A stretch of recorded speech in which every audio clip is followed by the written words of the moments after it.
오늘은 미국채에 대해서 말씀을 드려보도록 할게요. 미국채 가격이 계속해서 빠지고 있습니다. 오르지 못하고 있어요. 진짜 최근 들어서 보면 원래는 이렇게 그래도 조금은 올랐었다가 올해 들어서 좀 안 좋은 모습이 보이고 있습니다.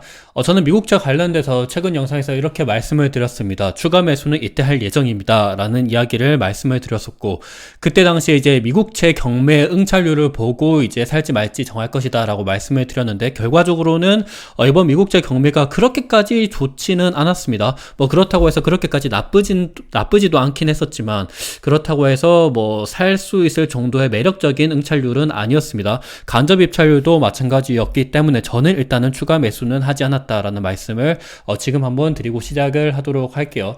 일단 미국채 관련돼서 오늘 제가 드리고 싶은 말씀은, 일단 미국채 금리가 이렇게 좀 최근 5년간 미국채 10년물 금리 차트인데 거의 떨어지지 않고 있습니다. 거의 한 4.5%대 정도를 왔다 갔다 하는 움직임이 보이고 있는데, 근데 일단 저는 그렇게 생각을 해요. 미국채 관련돼서 최근에 이제 곧 있으면 나타날 중요한 이슈가 있는데, 미국채 부채 한도 협상 이슈가 있습니다. 부채 한도 협상 이슈 관련돼서 최근에 임시 예산안이 결의가 되면서 그때 이제 통과된 거 아니야 라는 많은 사람들이 그런 좀 오해를 가지고 계신 것 같아요. 근데 그때 당시에 일어났었던 거는 부채 한도 협상 관련된 그 내용만 제외하고 6개월 임시 예산안이 결정이 됐습니다. 그래서 지금 부채 한도 협상이 완전히 종료가 된 건 아니다 라는 말씀을 드리고 싶고, 근데 지금 중요한 거는 부채 한도 기일이 거의 지금 다가오고 있습니다. 이따 뒤에서 다시 한번 보시겠지만 부채 한도 턱끝까지 이렇게 차 있는 상태이긴 하거든요. 부채 한도라는 것 자체가 이제 그 협상이 진행이 되면 부채를 다시 새롭게 찍는다라는 거를 이야기합니다. 부채를 새롭게 찍는다라는 거는 국채를 그만큼 더 공급을 많이 한다라는 거죠. 그러면 국채 가격은 떨어지고 국채 금리는 오를 수 있기 때문에 제가 지금 이거 관련돼서 한번 여러분들께 말씀드리고자 영상을 찍고 있는 겁니다. 일단은 최근 들어서 국채 금리가 4.5%대 정도에서 거의 왔다 갔다 공방을 이루면서 거의 떨어지지는 않고 있는 모습을 보이고 있고요. 그리고 3개월물, 10년물, 30년물 금리 차트를 보면 3개월물 같은 경우, 단기물 같은 경우는 금리가 좀 떨어진 모습이 보였는데, 근데 10년물이랑 30년물, 장기물 같은 경우는 떨어지지 않고 오히려 오르는 모습이 보이고 있습니다. 근데 더군다나 최근 들어서 더더욱 이렇게 우리가 좀 주목하셔야 되는 부분은, 10년물 금리는 전저점을 그래도 전저점을 뚫고 올라가지는 않고 있어요. 근데 30년물 금리는 전저점을 뚫고 이렇게 올라가는 모습이 보이고 있다라는 부분 한번 살펴보시면 좋을 것 같습니다. 더더욱 10년물보다 30년물 금리가 더더욱 이렇게 가파르게 오르고 있다라는 부분을 참고 삼아 보시면 좋을 것 같아요. 우리 대부분은 제 영상을 보시는 분들도 에이스 미국 30년물, 그러니까 30년 국채를 투자하시거나 아니면 TLT도 20년물 이상 30년물 이쪽을 투자하는 상품이죠. TMF는 뭐 두말할 필요도 없고요. 그러다 보니까 지금 장기물 쪽이 굉장히 좀 수급적으로 안 좋다, 그리고 수요 쪽으로도 안 좋다라고 보시면 좋을 것 같습니다. 단기물이 이렇게 떨어지는 거는 그래도 지금 경제 상황이 그렇게 좋지 않음을 반영을 하고 있다라고 보시면 좋을 것 같아요. 금리를 지금 연준에서 기준금리를 떨어뜨린다고 하더라도 이제 단기물만 떨어지는 그런 현상이 일어날 수가 있거든요. 그렇다면 장기물이 왜 이렇게 안 떨어지냐라고 물어보신다면, 요거는 미국채에 대한 그런 매력도가 많이 떨어졌다, 미국 달러 패권, 미국채 패권, 이런 거에 대한 의문이 많이 일어나고 있다라고 보시면 좋을 것 같습니다. 단기물 같은 경우는 지금 당장 3개월만 미국이 망하지만 않으면 당장은 벌 수 있는 돈이거든요. 근데 10년물, 30년물, 특히나 30년물 같은 경우는 30년 동안 미국이 안 망해야 요거를 해소할 수 있음을 이야기합니다. 근데 지금과 같은 상황에서는 미국에 대한 신용도가 많이 떨어지고 있죠. 최근 들어서는 이제 무디스에서도 미국의 신용등급 강등이 일어났습니다. 이런 여러 가지 현상들을 봤을 때는 장기물 쪽으로 좀 수요가 안 좋아지고 있고, 그에 따른 금리가 많이 오르고 있다라고 살펴보시면 좋을 것 같습니다.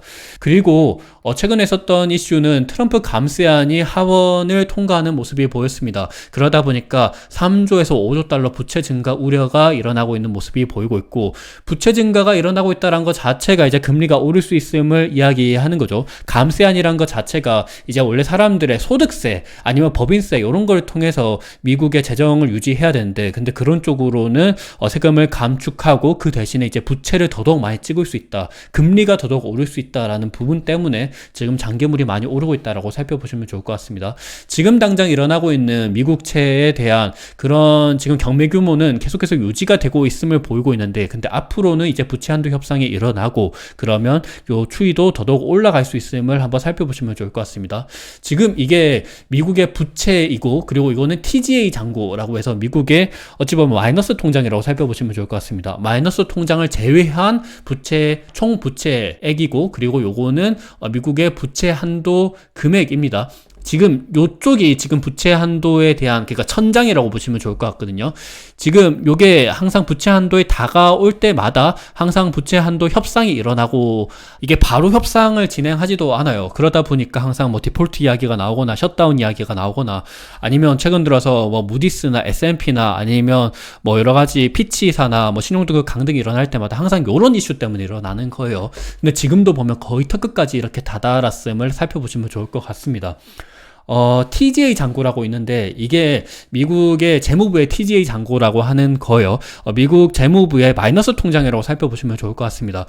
미국 재무부가 세수를 걷어들이죠. 소득세나 아니면 법인세나 이런 걸 통해서 세수를 걷어들이는데, 근데 그거를 통해서 돈을 쓰다가 모자라는 부분은 마이너스 통장, 연준에 이걸 예치해놔요. 그 연준에 예치해놓은 마이너스 통장인 TGA 잔고를 통해서 돈을 쓰는데, 근데 지금 이 TGA 잔고가 다시금 떨어지고 있습니다. 참고로 요때 쭉 떨어졌다가 다시 올랐던 거는 4월달, 5월달 요때쯤은 항상 소득세 아니면 법인세 이런 쪽으로 세수가 있기 때문에 일시적으로 올랐던 건데, 근데 이거는 지금 다시금 떨어지고 있기 때문에 이 부채 한도 협상이 아무래도 6월이나 7월달 요때쯤에 다시금 일어날 수 있지 않을까라는 시장의 우려가 있습니다. 그래서 3월달에 기사인데 7월쯤 되면 이제 디폴트가 일어날 수 있다라는 이야기를 하고 있는 거예요. 그래서 7월이 굉장히 중요하다. 그리고 결국에 이 부채 한도 협상이 일어날 수밖에 없는데, 지금 공화당이 레드 수입, 트럼프 행정부가 레드 수입이죠. 상원이나 아니면 하원 쪽에 보면 공화당이 더더욱 많습니다. 대통령도 공화당이고요. 그러다 보니까 부채 한도가 과거 때보다는, 바이든 정부 때는 이제 케빈 메카시 하원 의장이랑 막 엄청나게 굉장히 설전을 오고 갔었잖아요. 겨우겨우 부채 한도 협상이 일어났는데, 근데 이번에는 부채 한도 협상이 오히려 조금 과거 대비해서는 조금 더 수월하게 일어날 수가 있다. 부채 한도 협상이 일어나면 그만큼 국채를 찍어야 되고, 그러면 국채 금리가 오를 수 있다라는 부분을 한번 살펴보시면 좋을 것 같습니다. 참고로 3월 달에 있었던 건 앞서 말씀드린 것처럼 6개월 임시 예산안이었어요. 그때는 부채 한도에 대한 이야기를 제외한 임시 예산안이었다라고 살펴보시면 좋을 것 같습니다. 예산안이 뭔지, 부채 한도가 뭔지는 다들 아시고 계시죠? 예산안은 내가 돈을 얼마만큼 쓰고 싶은지를 말하는 거고, 부채 한도라는 거는 부채 말 그대로 돈을 쓰기 위해서 빚을 또 져야 되잖아요. 그 부분을 얘기하는 겁니다. 미국 같은 경우는 부채를 항상 추가적으로 2008년도 글로벌 금융위기 이후부터 더더욱 그랬는데, 부채를 굉장히 많이 찍고 있습니다. 돈도 많이 쓰지만 돈을 많이 쓰는 것 이상으로 부채를 많이 찍고 있음을 보시면 좋을 것 같아요. 2015년도 3월 달에는 임시 예산안이었는데, 근데 2014년도 12월 달 그때도 부채 한도 임시 예산안 관련된 이야기가 나왔습니다. 그때도 이제 부채 한도를 뺀 임시 예산안을 처리했고요. 그리고 참고로 좀 눈썰미가 있으신 분들은 아실 수가 있는데, 부채 한도가 요때는 쭉 있었다가 요때 잠깐 없었죠. 보시면 없었죠. 요때는 바이든 행정부 때, 그때 2023년도 6월 달에 케빈 메카시 하원 의장이랑 바이든 행정부에서 이거를 2년 동안 부채 한도 적용 유예를 결정했습니다. 2025년도, 그러니까 2023년도 때 이 부채 한도 유예를 결정했으니까 2025년도 1월 달 그때부터 본격적으로 부채 한도를 다시금 적용할 것이다 그러면서 2025년도 1월 달에 이게 나타났었죠. 보시면 2013년도 6월 달에 부채 한도 적용 유예 결정을 했기 때문에 6월 달 요때부터 없었다가 2015년도 요때부터 생긴 겁니다. 근데 트럼프가 2014년도 12월 달에 요거를 굉장히 부채 한도를 포함해서 임시 예산안을 처리하고 싶었어요. 요때도 마찬가지고. 근데 이게 실패했기 때문에 지금 이제 턱끝까지 얼마 안 남았다라고 보시면 좋을 것 같습니다. 그래서 부채 한도가 굉장히 중요하다. 그리고 더군다나 항상 미국의 아니면 뭐 피치 사는 유럽이죠. 뭐 전 세계 이제 신용등급 평가사들은 항상 이 부채 한도 그리고 미국의 부채 규모 요거를 중요시 여기는데 최근 들어서 무디스도 부채 한도 관련돼서 아니면 미국의 부채 수준이 너무 높기 때문에 항상 신용등급 강등을 일어나고 뭐 그런 현상이 일어났습니다. S&P가 처음에 부채 한도 협상 관련돼서 2011년도 8월 달에 이게 그때는 오바마 행정부 때였거든요. 2011년도 8월 달쯤은 요때쯤이었습니다. 요때였죠. 요때도 보면 부채 한도가 굉장히 잘 체결되지 않았기 때문에 그때 당시에는 S&P가 신용등급을 강등시켰었고 그러면서 미국의 뭐 증시가 굉장히 폭락하고 코스피도 뭐 한 15%인가 폭락하고 그랬었죠. 그 대신에 8월 달쯤에는 금 가격이 올라갔고 미국의 달러 가격이 쭉 떨어지는 모습이 보였습니다. 그러면서 미국채 금리도 한 2%대여서 3%대 정도로 급등하는 모습이 보이기도 했었죠. 그래서 지금도 어찌 보면 부채 한도 협상 시즌이기 때문에 얼마 안 남았다. 지금 한 7월달쯤에는 요게 거의 뭐 요쯤까지 올라갈 수가 있기 때문에 그때 되면 다시 금리가 올라갈 수 있다라는 부분 한번 살펴보시면 좋을 것 같습니다. 그리고 7월이 또 중요한 점은 지금 EU 관련돼서도 7월 9일까지 관세 부과를 유예시켰고 그리고 우리나라도 마찬가지고 일본도 마찬가지고 전반적으로 관세 부과를 7월까지 유예한 모습이 보였거든요. 그때부터는 이제 본격적으로 또 금리 상승이 또 오를 수가 있다라는 부분도 살펴보시면 좋을 것 같습니다. 그래서 여러모로 6월 말 7월 달쯤 요때쯤에 굉장히 조금 쎄한 그런 느낌이 보이고 있다라는 부분을 살펴보시면 좋을 것 같습니다. 그리고 2분기 GDP도 최근 들어서 애틀란타 연준에서 2분기 GDP 예상을 한 4%대 중반, 중후반까지 올린 모습이 보이고 있습니다. 아니 미국의 경제 상황이 그렇게 좋지가 않은데 지금 2분기 GDP가 굉장히 잘 나올 것이다 라고 애틀란타 연준은 예상을 하고 있거든요.